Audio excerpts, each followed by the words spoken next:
Hello everyone, स्वागत है आपका अपने यूट्यूब चैनल कॉमर्स स्कूल पर। तो आज की इस वीडियो में हमारा टॉपिक है अकाउंटिंग इक्वेशन या फिर बैलेंस शीट इक्वेशन हम इसको बोलते हैं। केवीएस पीजीटी कॉमर्स सिलेबस और एचपीएससी का आपका जो स्क्रीनिंग एग्जाम होगा तो उसका सिलेबस हमने स्टार्ट कर रखा है और दोनों का ही सिलेबस आपका ऑलमोस्ट सेम है। बार बार बोलती हूँ कि अगर कोई टॉपिक अलग होगा तो उसको अलग से भी कर लेंगे। अगर केवीएस में गिवन है, एचपीएससी में नहीं गिवन तो मैं वह भी आपको कराऊंगी, और अगर एचपीएससी में कोई टॉपिक गिवन है और केवीएस में नहीं है तो उसको भी करेंगे। टॉपिक हम कोई भी नहीं छोड़ेंगे, लेकिन पहले जो कॉमन टॉपिक है हम उनको कर लेते हैं। तो जो भी बच्चे जिन्होंने केवीएस में अप्लाई किया है या फिर एचपीएससी के अंदर अप्लाई कर रखा है तो उन सभी के लिए वीडियोज हेल्पफुल है। और आप मेरे साथ अपनी स्टडी है उसको करते रहिए, अपनी प्रिपरेशन करते रहिए। मैं आप लोगों को बिल्कुल फ्री ऑफ कॉस्ट सारा का सारा सिलेबस है वो आपको इसी चैनल पर प्रोवाइड कराऊंगी। तो इसलिए चैनल को सब्सक्राइब नहीं किया तो सबसे पहले चैनल को सब्सक्राइब कर लेना और बेल आइकन को भी जरूर प्रेस करना ताकि आपको नोटिफिकेशन मिलता रहे। और डेली आपको वीडियोज जैसे कि आप देख भी सकते हो, अगर कोई बच्चा अभी फर्स्ट टाइम इस चैनल पर आया तो वो जाके प्लेलिस्ट चेक कर सकता है। और आपको काफ़ी सारी वीडियोज है जो कि मैं अकाउंट्स की भी और कुछ आपको बिजनेस मैनेजमेंट की भी वीडियो जो टॉपिक आपको करा चुकी हूँ, ठीक है। तो इस तरह से धीरे धीरे और जल्द ही आप लोगों को 2 वीडियोज़ मिलनी स्टार्ट हो जाएगी। तो कोशिश करूँगी एक बिजनेस मैनेजमेंट की और एक आपको अकाउंट्स की 2 वीडियो आपको प्रोवाइड कराऊँ। और एचपीएससी का तो फेब में आपका एग्जाम हो सकता है, तो एचपीएससी का सिलेबस तो मुझे जनवरी के अंदर आपको कराना है और पूरी कोशिश रहेगी कि 31 जन तक हम अपना जो सिलेबस है उसको कंप्लीट कर लें और उसके बाद फिर हम अपना रिवीजन उसको स्टार्ट करें। तो चलिए फिर आज की वीडियो को स्टार्ट करते हैं। अकाउंटिंग इक्वेशन और बैलेंस शीट इक्वेशन में बोलते हैं। तो अकाउंटिंग इक्वेशन क्या है, तो देखिए इससे पहले मैं आपको rules of debit and credit जो कि गोल्डन रूल्स वे मैं आपको करा चुकी हूँ, टाइप्स ऑफ अकाउंट्स में आपको करा चुकी हूँ। तो आज हम बात करेंगे अकाउंटिंग इक्वेशन की। तो अकाउंटिंग इक्वेशन क्या है, आपने मैथ्स में 10th तक तो सभी के पास मैथ्स रहते हैं, तो मैथ्स के अंदर हमने इक्वेशन किया है। तो इक्वेशन में हम एक इक्वालिटी, ठीक है, तो इक्वेशन हम किस तरह से बनाते हैं। जैसे अगर मैं अकाउंट्स की बात करती हूँ तो हमारा इक्वल का साइन रहेगा, तो वो हमारा कैसे भी हो सकता है x + y + 10 = 27 कुछ भी। तो ये हमारा बेसिकली क्या है, एक इक्वेशन है, ठीक है। तो वहीं पे मैं बात करती हूँ तो अकाउंटिंग इक्वेशन की। तो अकाउंटिंग इक्वेशन आपका क्या है, accounting equation is a mathematical expression है। जब हम जो अकाउंटिंग है, अकाउंटिंग को मैथमेटिकल फॉर्म में एक्सप्रेस करते हैं तो उसको हम बोलते हैं अकाउंटिंग इक्वेशन। और जो आपकी अकाउंटिंग इक्वेशन है वो किस पर बेस्ड है, वो आपका जो ड्यूल एस्पेक्ट प्रिंसिपल है, जो ड्यूल एस्पेक्ट प्रिंसिपल है उस पर जो अकाउंटिंग इक्वेशन वो आपकी बेस्ड है। ड्यूल एस्पेक्ट प्रिंसिपल बेसिकली आपका क्या बोलता है कि भाई जो भी ट्रांजैक्शन होगी उसके 2 इफेक्ट रहेंगे, ठीक है। हर एक ट्रांजैक्शन 2 अकाउंट्स को इफेक्ट करेगी, एक अकाउंट डेबिट होगा तो दूसरा अकाउंट क्रेडिट होगा, और इसी प्रिंसिपल पर आपकी ये अकाउंटिंग इक्वेशन बेस्ड है। Accounting equation denote the relationship between the assets, liabilities and the capital. तो जो हमारे एसेट्स है, लायबिलिटीज है, कैपिटल है, इन सभी के बीच में जो रिलेशनशिप है उसको बताती है कौन, अकाउंटिंग इक्वेशन। तो देखिए अकाउंटिंग इक्वेशन की अगर मैं बात करती हूँ तो बेसिकली हम क्या बोलते हैं कि जो एक बिजनेस ऑर्गेनाइजेशन है उसकी जो एसेट्स है वो किसके इक्वल है, इक्विटीज। इक्विटीज मीन्स जो कि टोटल क्लेम्स की अगर मैं बात करती हूँ कि जो क्लेम्स है ऑर्गेनाइजेशन पर, ऑर्गेनाइजेशन को जिनकी पेमेंट करनी है, जैसे लायबिलिटीज यहाँ पे मैं बोल सकती हूँ कि एसेट्स किसके इक्वल है, लायबिलिटीज के। तो देखिए इसमें हमारा टोटल क्लेम्स में हमारा क्या क्या आएगा, तो इसमें हमारी एक तो इंटरनल लायबिलिटी आएगी और एक आएगी हमारी एक्सटर्नल लायबिलिटी। तो जो बेसिकली जो कैपिटल है वो भी तो एक बिजनेस ऑर्गेनाइजेशन की क्या लायबिलिटी है, जो ओनर ने कैपिटल लगा रखी है उसकी भी तो पेमेंट करनी है, तो वो भी क्या है कि इंटरनल लायबिलिटी है। तो एसेट्स किसके इक्वल हुई आपकी, internal liability means capital plus external liability को हम जस्ट लायबिलिटी से डिनोट कर देते हैं। तो यहाँ पे जो मेन इक्वेशन आपकी निकल के आएगी या जो ओरिजिनल इक्वेशन है, अकाउंटिंग इक्वेशन है या इसको बैलेंस शीट इक्वेशन भी बोलते हैं, तो वो हमारी किसके इक्वल आएगी। तो अकाउंटिंग इक्वेशन आपकी क्या बनी, assets equal to capital plus liability की। जो एसेट्स है वो किसके इक्वल है, कैपिटल प्लस लायबिलिटीज के। और ये जो आपकी इक्वालिटी है ना ये हमेशा बनी रहेगी। आप कोई भी ट्रांजैक्शन करो, कोई भी ट्रांजैक्शन होगी तो उस ट्रांजैक्शन का इफेक्ट इस तरह से आएगा कि जो एसेट्स है वो हमेशा किसके इक्वल रहेगी, कैपिटल प्लस लायबिलिटीज के। इसको बैलेंस शीट इक्वेशन क्यों बोला गया है, क्योंकि मैंने क्या बताया जो अकाउंटिंग इक्वेशन है वो एसेट्स, लायबिलिटीज और कैपिटल है उसके बीच में रिलेशनशिप बताती है।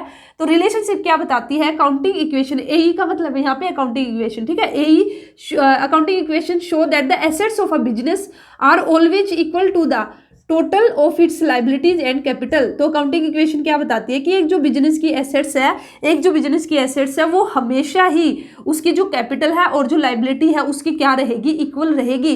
इसलिए हम इसको क्या बोलते हैं, बैलेंस शीट। बैलेंस शीट में हमारा बेसिकली क्या है, बैलेंस शीट हम कैसे बनाते हैं, तो बैलेंस शीट में हमारी एसेट्स और लायबिलिटी साइड तो आती है, ठीक है। तो यहाँ पे एक साइड हमारी सारी एसेट्स आ जाएगी और लायबिलिटी साइड में हमारी जो भी लायबिलिटी है प्लस कैपिटल आ जाएगी। तो इसलिए हमने और अकाउंटिंग इक्वेशन में हमने इन 3 वर्ड की बात की है, एसेट्स, एसेट्स की, लायबिलिटी की और कैपिटल की, तो इसलिए इसको क्या बोलते हैं, बैलेंस शीट इक्वेशन भी इसको बोलते हैं। तो ये आपको मैंने क्या बता दी है, ओरिजिनल इक्वेशन। तो ओरिजिनल इक्वेशन हमारी ये रहेगी। तो इस ओरिजिनल इक्वेशन से हम ड्राइव्ड इक्वेशन भी निकाल सकते हैं। ड्राइव्ड का मतलब कि भैया अगर आपको पता है ये इक्वेशन है, तो यहाँ से अगर मुझे कैपिटल की वैल्यू निकालनी है तो मैं लायबिलिटी को इधर ले आऊंगी, तो एसेट्स माइनस लायबिलिटी हो जाएगा। और अगर मुझे लायबिलिटी की वैल्यू निकालनी है तो मैं कैपिटल को इधर ले आऊंगी, तो assets minus capital equal to liability हो जाएगा। तो ये इस तरह से मेरी क्या निकल के आ जाएगी, ड्राइव्ड इक्वेशन। तो अगर पेपर के अंदर आपको ड्राइव्ड इक्वेशन वर्ड देखने को मिल जाए तो कंफ्यूज मत होना कि भाई ये कौन सी इक्वेशन आ गई, हमने तो सिर्फ अकाउंटिंग इक्वेशन या और ये मेन इक्वेशन हमने पढ़ा था, हमने तो ड्राइव्ड इक्वेशन कोई पढ़ी नहीं थी। तो आप देख सकते हो जो ओरिजिनल इक्वेशन है उससे जब हम और भी इक्वेशन बना लेते हैं तो उसको हम ड्राइव्ड इक्वेशन बोलते हैं, ठीक है। तो देखिए जो अकाउंटिंग इक्वेशन है ये हम इसने क्या बोला कि भाई एसेट्स हमेशा इसके इक्वल रहेगी कैपिटल और लायबिलिटीज के, तो वो देखिए कैसे रहेगी। तो यहाँ पे मैंने एक ये आपका यहाँ पे एक मैंने एग्जाम्पल ले रखा है, ठीक है।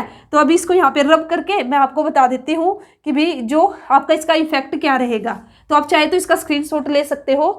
तो देखिए यहाँ पे इसको यहाँ पे देखना, राम कमेंस्ड बिजनेस, ठीक है। इधर आप देखिए मैंने यहाँ पे एक ट्रांजेक्शन ली है, तो कुछ बेसिक ट्रांजेक्शन है और उसका इफेक्ट हम देखेंगे भी क्या इफेक्ट आपका निकलेगा। Ram commenced business with ₹50,000 cash, कि भी राम ने बिजनेस स्टार्ट किया है 50,000 कैश लगा के। तो देखिए राम है जो वो क्या लेके आया बिजनेस के अंदर, कैश लेके आया है 50,000 रुपये, और इसी के साथ ही उसने बिजनेस स्टार्ट किया है तो उसकी कैपिटल भी आ गई है, उसने एक तरह से कैपिटल लगाई है कितने की, 50,000 रुपये की। तो जो हमारी इक्वेशन है वो हमारी क्या है, एसेट्स किसके इक्वल रहेगी हमेशा, कैपिटल प्लस लायबिलिटी के।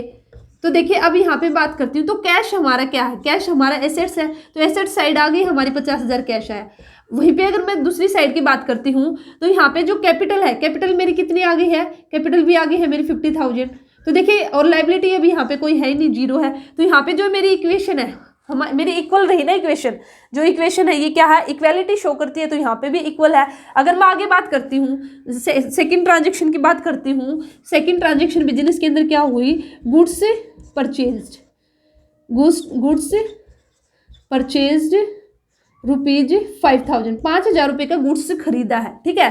तो यहाँ पे अगर मैं बोलती हूँ कि भाई मैंने यहाँ पे उधार में खरीदा है, ठीक है, यहाँ पे जो गुड्स है मैंने अगर उधार में खरीदा है, तो देखिए मेरी जो इक्वेशन क्या है वही है मेरी assets equal to capital plus liability. तो देखिए इसका क्या इफेक्ट आएगा, तो कैश था मेरे पास पहले से ही और अब मेरे पास गुड्स आ चुका है, गुड्स को मैं किससे डिनोट करूंगी, स्टॉक से।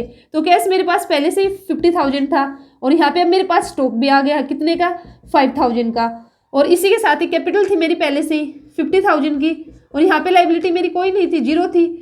लेकिन अब जो मैंने उधार में अगर मैंने माल खरीदा तो मेरे क्रेडिटर इंक्रीज हो जाएंगे ना 5,000 से, तो यहाँ पे मेरी लायबिलिटी क्रिएट हो जाएगी। अब मेरे क्या हो जाएंगे, क्रेडिटर कितने से, 5,000 से। तो यहाँ पे जब हम इक्वेशन निकालेंगे तो 50,000 मेरा कैश है, 5,000 का स्टॉक है, इधर भी मेरा 50,000 कैपिटल है और 5,000 की मेरी लायबिलिटी है। तो यहाँ पे जो अगर मैं बैलेंस निकालूंगी तो मेरी एसेट साइड 55,000 आएगी और मेरी कैपिटल प्लस लायबिलिटीज भी क्या आएगी, 55,000, ठीक है।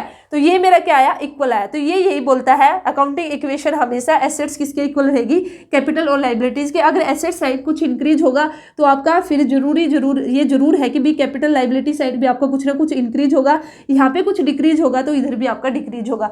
तो ये बेसिकली आपकी ट्रांजेक्शन, आपकी और भी डिफरेंट ट्रांजेक्शन, आपकी बहुत सारी ट्रांजेक्शन होंगी। तो आप उनको जब भी करोगे, कोई भी एक क्वेश्चन है ना आपकी जो 11th क्लास की बुक है ना, अकाउंटिंग इक्वेशन वाला जो चैप्टर है, वहाँ से कोई भी आप एक क्वेश्चन कर लेना, आप इलस्ट्रेशन ही कर लेना, तो उससे ना थोड़ा सा आपकी प्रैक्टिस हो जाएगी और आपका जो कॉन्सेप्ट है ना और अच्छे से आपके माइंड में सेट हो जाएगा, ठीक है। तो एक उसको जरूर करना। वैसे तो मैं भी करा देती, लेकिन आपका इतना ज़्यादा मुश्किल नहीं है कि भी मैं आपको अब एक इलस्ट्रेशन भी कराऊँ, क्योंकि उससे टाइम ही ज़्यादा लगेगा आप लोगों का और टाइम इतना नहीं है। और अगर फिर भी अगर ऐसा चाहते हो कि भी मैं आपको साथ के साथ 1-2 इलस्ट्रेशन भी करा के दिखा दूँ तो आप मुझे कमेंट सेक्शन में बता देना, जैसा आप बोलोगे मैं आपको वैसे ही करा दूँगी, ठीक है। मुझे तो आपको पूरा सिलेबस कराना है, जैसा आपको समझ में आएगा वैसे ही मैं आपको करा दूँगी।